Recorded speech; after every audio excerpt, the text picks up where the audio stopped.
Hello friends, నా పేరు Ganesh. Welcome to my channel infinite university. Kinematics, అందరూ ఈ టాపిక్ వినే ఉంటారు. కైనమెటిక్స్ అందరికీ తెలుసు, ఎందుకంటే ఫిజిక్స్లో the most interesting and exciting topic వచ్చేప్పటికి కైనమెటిక్స్. అసలు కైనమెటిక్స్ అంటే ఏంటి బ్రో?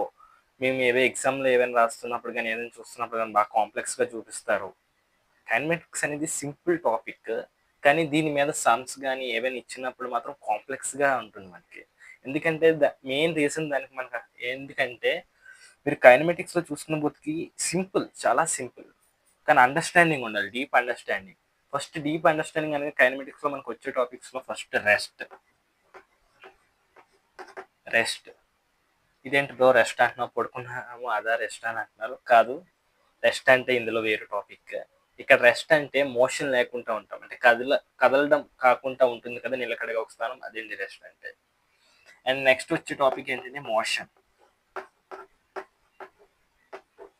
అండ్ ఈ టాపిక్ మోషన్ అనేది అంటే కదలడం, ఓకేనా? అంటే నిలకడగా ఉండకుండా ఒక పొజిషన్ నుంచి ఇంకో పొజిషన్కి వెళ్ళడం, ఓకేనా? Next position.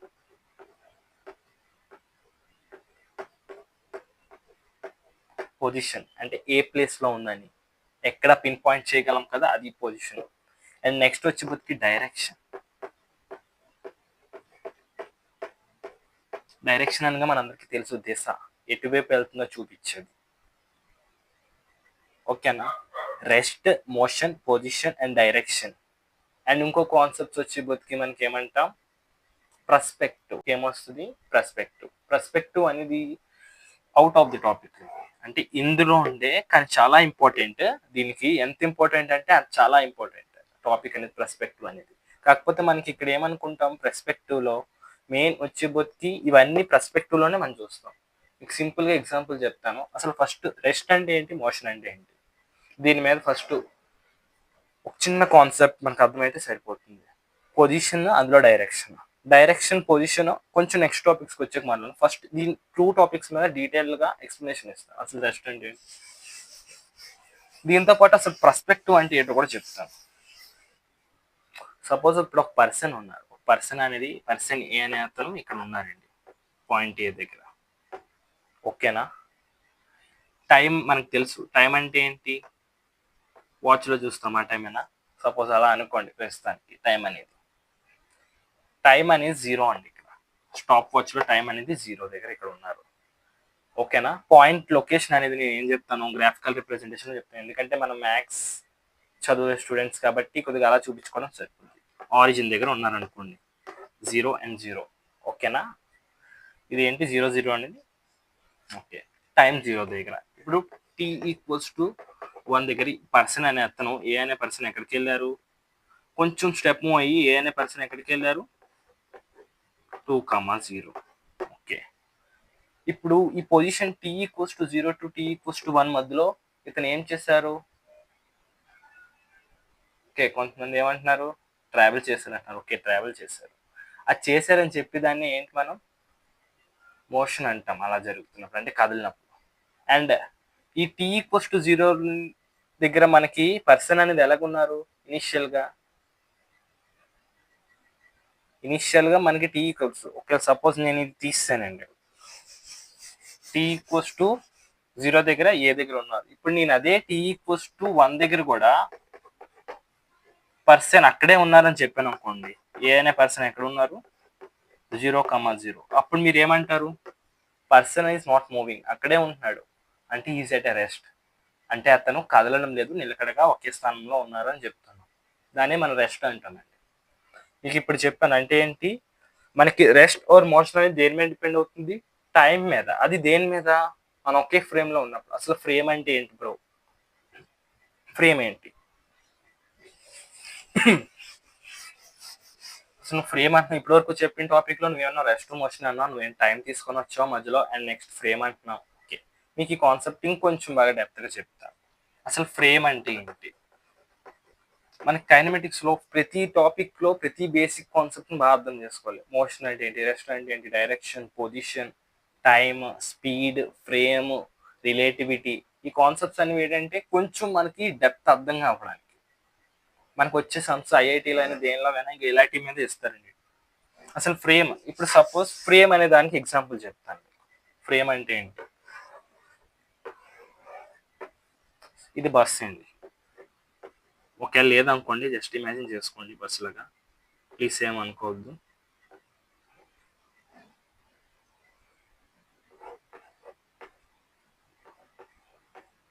ఇది ఏంటండి బస్.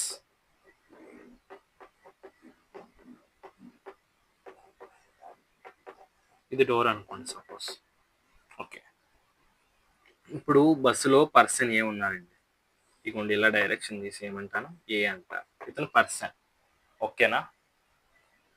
అండ్ ఇక్కడ ఇది బస్ స్టాండ్ అండి అవుట్ సైడ్. ఓకేనా. ఇది బస్ అని అంటే ఇది బస్ స్టాండ్. ఓకే, మనకి ఇప్పుడు ఒరిజినల్గా బస్సు బస్ స్టాండ్ అంటున్నారు ఏంటి బ్రో అంటే మేము అనుకున్న కాన్సెప్ట్ అని. ఎస్, మీరు అనుకున్న కాన్సెప్ట్. ఇప్పుడు ఇది బస్ స్టాండ్ అండి, అండ్ బస్ స్టాండ్ దగ్గర మనకి 2 పర్సన్స్ ఉన్నారు. బి, ఈ పాయింట్ దగ్గర పర్సన్ సి. అదేంటి బ్రో బస్ స్టాండ్లోనే ఉన్నారు బస్సులో లేరంటే, అఫ్ కోర్స్ బస్సులో కూడా ఉన్నారు. మన బస్సులో పర్సన్ని డి అనుకున్నాం. ఓకే, మీకు కన్వీనియంట్గా ఉంటుంది ఏదైనా అనుకోవచ్చు, కానీ నాకు సింపుల్గా ఉందని నేను అనుకుంటున్నాను. A B C. ఓకే, ఇప్పుడు మీరు ఫ్రేమ్ అని అనగా చెప్పాను, ఏమన్నాను ఫ్రేమ్ అని అన్నాను. ఓకేనా. అసలు ఫ్రేమ్ ఏంటి బ్రో, ఇప్పటికీ మీకు కన్ఫ్యూజ్ అయ్యి ఉంటారు ఫ్రేమ్, ఎందుకంటే నేను ఫ్రేమ్ గురించి ఇంకా చెప్పలేదు. ఓకే, ఇప్పుడు బస్సులో ఉన్నాను సపోజ్. ఇప్పుడు పర్సన్ ఏ అని అతను ఎక్కడ ఉన్నాడు, బస్సులో ఉన్నాడు. ఓకేనా, బస్సులో ఉన్నారు. ఇప్పుడు బస్సులో ఉన్న పర్సన్ ఈ బస్ స్టాండ్లో ఉన్న పర్సన్కి ఎలా కనబడతాడు, సేమ్ బస్ ఎంత స్పీడ్తో వెళ్తుందో సేమ్ అదే స్పీడ్తో ఇతను కూడా బస్సులో ట్రావెల్ అవుతున్నట్టుగా అంటే మూవ్ అవుతున్నట్టు కనబడతాడు. ఓకే, ఇది ఫస్ట్. మనకి ఫస్ట్ ఏంటి, person in bus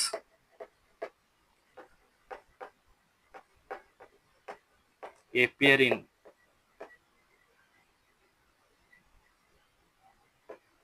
motion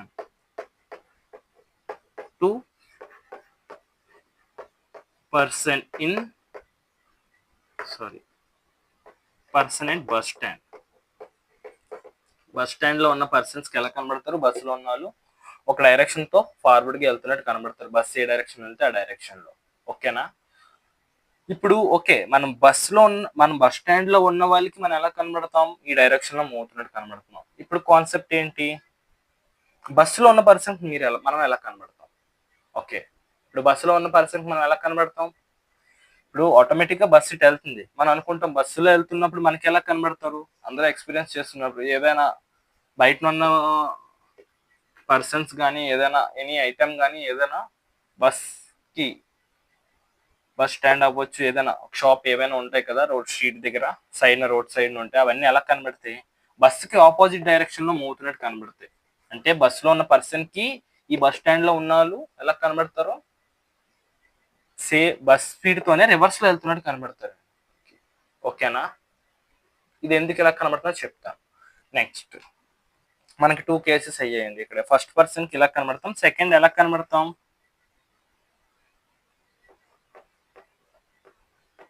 person in. ఇప్పుడు బస్ స్టాండ్ కి నేను ఇక్కడ నాకు గుర్తుంచుకుంటున్నాను, మోషన్ గురించి రాయట్లేదు, అంటే ఎటు వెళ్తున్నారో డైరెక్షన్ చెప్పట్లేదు, జస్ట్ మోషన్ అని ఒకటే రాశాను. బస్ స్టాండ్ ఏపియర్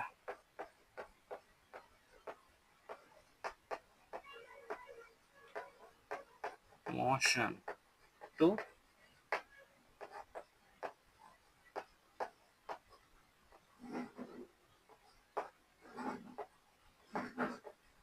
ఓకే, బస్సులో ఉన్న వాళ్ళకి ఇతను కూడా మూవ్ అవుతున్నట్టు కనబడతారు బస్సు మూవ్ అవుతున్నప్పుడు.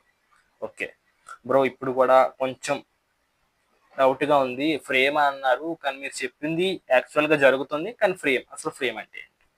ఓకే, నెక్స్ట్ మనం ఇప్పుడు థర్డ్ కేసు చూస్తాం. థర్డ్ కేసు ఏమంటాం, థర్డ్ కేసు ఏంటంటే బస్సులో ఉన్న పర్సన్ కి బస్సులో ఉన్న అనదర్ పర్సన్ డి ఎలా కనబడతాడు.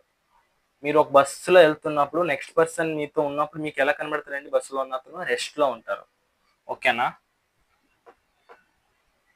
అంటే మనం ఏం చెప్పాలి, పర్సన్స్ అంటే నైబర్ పర్సన్ ఉంటారు కదా,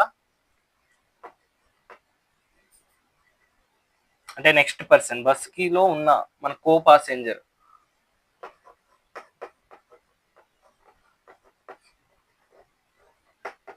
in bus appear as rest అంటే మోషన్ ఉండదు. అదేంటి బ్రో, కానీ బయట ఉన్న వాళ్ళకి మనకి మోతున్నట్టు కనబడతారు సీన్స్. ఎందుకు మనకి అలా కనబడుతుంది అంటే ఇక్కడే వచ్చేది కాన్సెప్ట్. మనం ఫ్రేమ్ ఒకటి, రిలేటివ్ ఒకటి, ఓకేనా, రిలేటివ్ ఒకటి, ఇంకా ఫ్రేమ్ ఒకటి. అసలు ఫ్రేమ్ అంటే ఏంటి, పర్స్పెక్టివ్ అంటే ఏంటి? అసలు ఫ్రేమ్ అంటే ఇప్పుడు చూడండి, ఒరిజినల్గా ఈ 3 ఇప్పుడు వరకు చెప్పిన అర్థమైంది.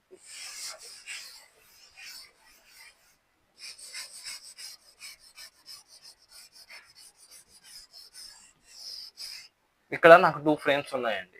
2 ఫ్రేమ్స్ ఏమంటాం, ఒకటి బస్ అనేది ఇండివిజువల్ ఒక ఫ్రేమ్, అండ్ ఈ బస్ స్టాండ్ అనేది ఇంకో ఫ్రేమ్ అండి, ఇండివిజువల్ ఫ్రేమ్. అదేంటి బ్రో 2 ఫ్రేమ్స్ అని అంటున్నాం, ఓకే, ఫ్రేమ్ అని అనడానికి కూడా కారణం ఎందుకంటే మనకి ఇక్కడ బస్ అనేది సర్టెన్ వెలాసిటీ v1 వెలాసిటీతో వెళ్తుందండి, ఎంతో వెలాసిటీతో. అండ్ ఈ బస్ స్టాండ్ అనేది ఒరిజినల్గా మూవ్ అవ్వట్లేదు. సపోజ్ దీన్నే v2 అనుకొని ఈక్వల్స్ టు 0 అని అంటాను, ఎందుకంటే మూవ్ అవ్వట్లేదు కాబట్టి మనం 0తో సింపుల్గా, ఓకేనా. మనకి ఇది రెస్ట్ అని తెలుసు బస్ స్టాండ్, ఎందుకంటే కదలదు కదా, అందుకని 0, కానీ ఇది మూవ్ అవుతుంది.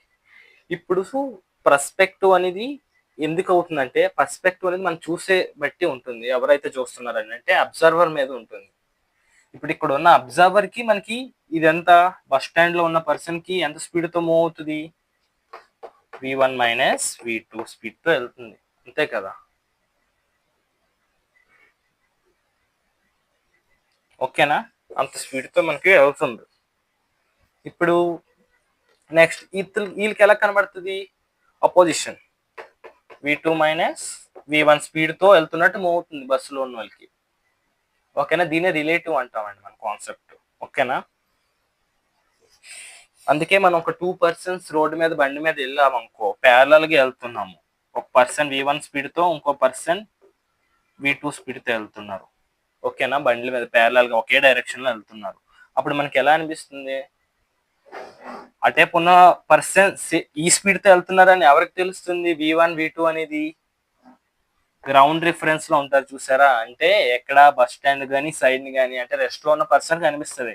కానీ ఇక్కడ కూర్చున్న పర్సన్ కి, ఆ వెహికల్ మీద ట్రావెల్ చేస్తున్న పర్సన్ కి ఎలాగా రిలేటివ్ స్పీడ్ కనబడుతుంది.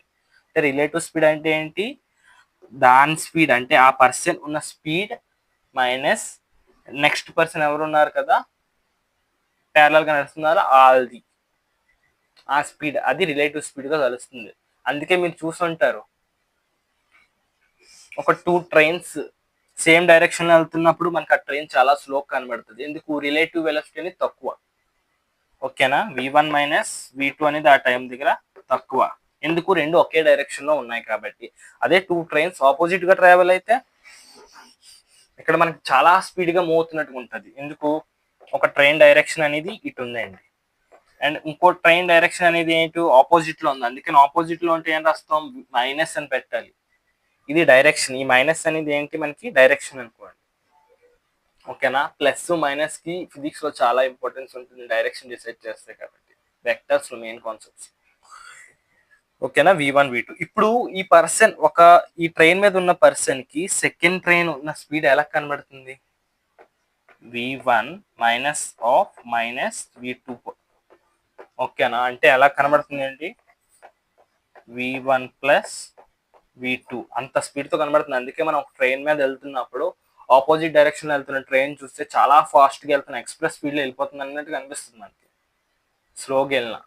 అదే అండి కాన్సెప్ట్, ఓకేనా. ఇదంతా దేని మీద డిపెండ్ అవుతుంది, అబ్జర్వ్ వ్యూ మీద డిపెండ్ అవుతుంది, ఓకేనా.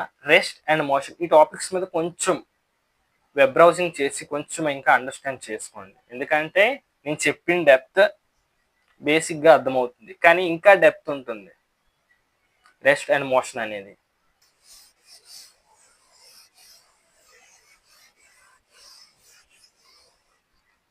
రెస్ట్ అండ్ మోషన్ దేని మీద డిపెండ్ అవుతుందండి, అబ్జర్వర్ వ్యూ మీద డిపెండ్ అవుతుంది, డిపెండ్స్ అపాన్ అబ్జర్వర్, ఓకేనా.